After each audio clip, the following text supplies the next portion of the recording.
pinilit nila na sa panahong ito na malapit na rin namang matapos yung regular session ng 20th Congress, no, to magre-recess na rin lang, pinilit nila na magkaroon ng paalitan ng liderato. For now, Mm. first priority for now ay yung mapagtakpan yung pangungulimbat, napakalaking iskandalo ng flood control, no? Para magbigay daan naman pag umpisa ng July 6 na nakatuon na lamang ang tensyon ng publiko doon sa impeachment trial. Sapagkat by then, alam mo kasi itong MJ, itong Mm. mga nag sabihin na natin mga nag-iisip para sa Malacanang o nag-iisip para sa administrasyon.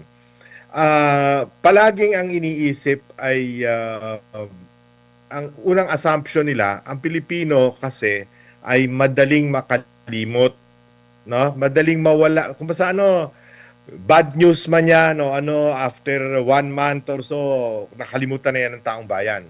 So doon sila na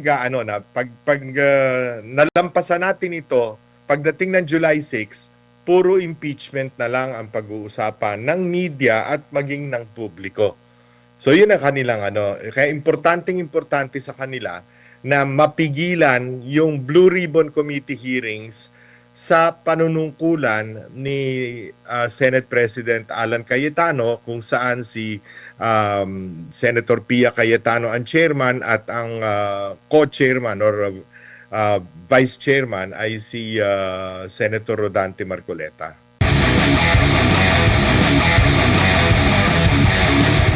Ano po ang major takeaways po ninyo sa naging palitan po ng liderato ngayong linggo dyan po sa Senado? Well, napatunayan yung kinakailangan ng 13 boto. No? At hindi po pwede yung 12. So, naghain si dating Senate President Alan Cayetano ng certiorari sa Supreme Court. Sana naman, bagamat moot and academic na yan, ay magdesisyon sapagkat importante yan sa mga darating pang mga araw, darating pang mga taon, baka magkaroon na naman ng ganyang sitwasyon.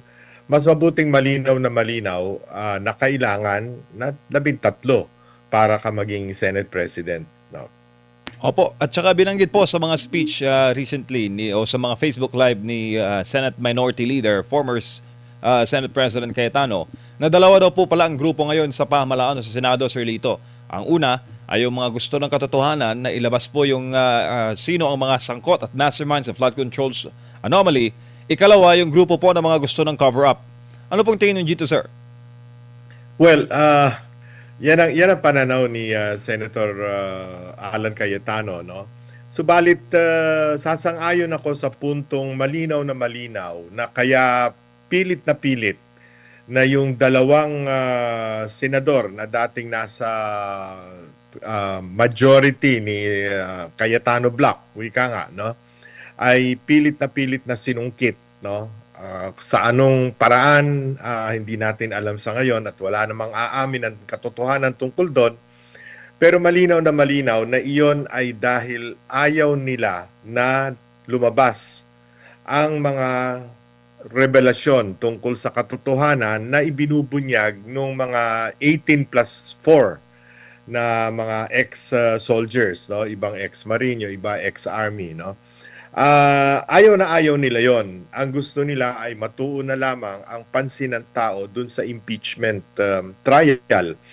Sapagkat kapag inihambing ng tao yung di umano'y kasalanan ni Vice President Sara Duterte at ikukumpara ito dun sa kahindik-hindik at napakalaking pangungulimbat ng pera ng taong bayan, para bang excuse me, para sa taong bayan, sino ba ang mga dapat parusahan? Sino ba ang mga dapat managot? No? So kaya talagang pilit na yun ang talagang nila, ayaw nilang lumabas, no? Kaya pinilit nila na sa panahong ito na malapit na rin namang matapos yung regular session ng 20th Congress, no, to magre-recess na rin lang, pinilit nila na magkaroon ng palitan ng liderato. So, second priority na po ang impeachment. First priority po yung sinasabi ni Senator Alan Cayetano na para sa kanya ay cover-up sa issue na ito. Sir. For now, first priority for now ay yung mapagtakpan yung pangungulimbat, napakalaking iskandalo ng flood control, no? Para magbigay daan naman pag umpisa ng July 6 na nakatuon na lamang ang tensyon ng publiko doon sa impeachment trial, sapagkat by then alam mo kasi itong mga MJ, itong mga sabihin na natin mga nag-iisip para sa Malacanang o nag-iisip para sa administrasyon. Palaging ang iniisip ay ang unang assumption nila, ang Pilipino kasi ay madaling makalimot, no? Madaling mawala. Kung sa bad news man yan o after 1 month or so, nakalimutan na yan ng taong bayan. So doon sila na pag nalampasan natin ito, pagdating ng July 6, puro impeachment na lang ang pag-uusapan ng media at maging ng publiko. So yun ang kanilang kaya importante sa kanila na mapigilan yung Blue Ribbon Committee hearings sa panunungkulan ni Senate President Alan Cayetano, kung saan si Senator Pia Cayetano ang chairman at ang co-chairman or vice chairman ay si Senator Rodante Marcoleta. So survival ito, Sir Lito, political survival ang hakbang. Lahat ng yun ang sabihin na natin parang hindi maganda sa mga nangyayari dito sa ating bansa. Hindi lamang ngayon kundi nung mga ilang pantaon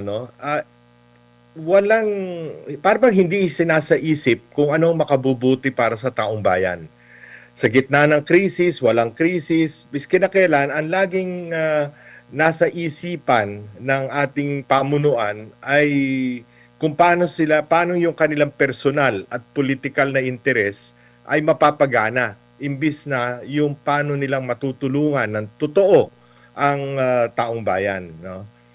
Sa panahon ngayon na sobrang taas ng presyo ng bilihin, na napakahirap ng buhay. Ang kuryente nga lang pagka sa commercial nag-increase from 13 pesos halos 16 pesos per kilowatt hour itong buwan na to, no, itong billing period na ito. At kung ikaw naman ay may tindahang maliit, no, commercial, from 14 pesos dati per kilowatt hour, ngayon ay 22 pesos per kilowatt hour. That is a napakalaking increase niyang sa kuryente. Binibiro mo, hirap na dadanasin ng taong bayan. Kasagsagan pa naman ang init ng panahon ngayon, no? Yung mga ganyang problema dapat na tinutuunan ng pansin. Pero hindi palagi na lamang ano ang makabubuti para sa kanila. Paano nilang pagtatakpan yung mga kasalanan nila? Paano nila isusulong yung kanilang political na interes? Yun ang masakit at yun ang nakakalungkot sa nangyayari sa ating bayan, MJ. Opo, pero Sir Lito, tingin mo makakalimutan agad ang issue sa flood control? Tag-ulan Yun ang problema. Pero alam mo, pag sinuswerte sila, yung pamunuan, baka pumalo yung El Nino ng mas maaga, yung Super El Nino, at ngayon nga nakikita natin, umuulan man, hindi pa naman napakalakas. Although ilang parte, like sa Mindanao, malakas ang ulan, no? Pero talagang yan, pagka bumuhos na naman ang ulan at bumaha na naman dahil wala namang nagawang solusyon dito sa mga anomalya sa flood control hanggang sa ngayon, maalaala na naman ang tao. At importante din kasi para sa atin, sa ating mga nag-iisip ng gusto nating ilahad ang katotohanan, dapat din tayo'y patuloy na magsalita tungkol dito sa anomalya ng flood control, sapagkat napakalaking halaga ang pinag-uusapan natin, Sabi sa akin ni Congressman Egay Erice noong isang araw, nasa 1.8 trillion total ng unprogrammed appropriations na ni-release ng DBM, no, at the expense of important projects like foreign assisted projects at iba pa, no, 1.8 trillion. Isipin mo yung laki ng perang yon, na kung ito ay nasa sa kaban pa ng bayan, di sana pwedeng bawasan ng presyo ng kuryente, bawasan ng tax sa kuryente para man lang hindi masyado malaki yung taas. Ganon din sa diesel at gasolina. Pero hindi nagtiis na tayo ng 2 buwan mahigit na pataas ang presyo ng gasolina, at kasama na rin doon ang pagtaas ng lahat ng presyo ng bilihin, no? Walang naitutulong sa atin ng pamahalaan kundi yung pakonti-konting ayuda na binibigay sa piling-piling mga tao. 1.8 trillion na kung ikukumpara mo sa 140 o 100 plus million na binibintang na di umano'y ninakaw ni VP Sara, kabote lang yung paratang sa Vice Presidente, sir.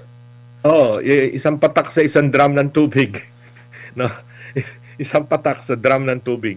Ganun ang diferensya. Para sa mga ordinaryong mamamayan, sino ka para usigin ang isang inihalal namin ng pagkadami-daming boto, no? Na kung ano-anong paninira na ang ginawa mo, samantalang kayo trilyon-trilyon ang inyong kinulimbat sa aming taxpayer money, no?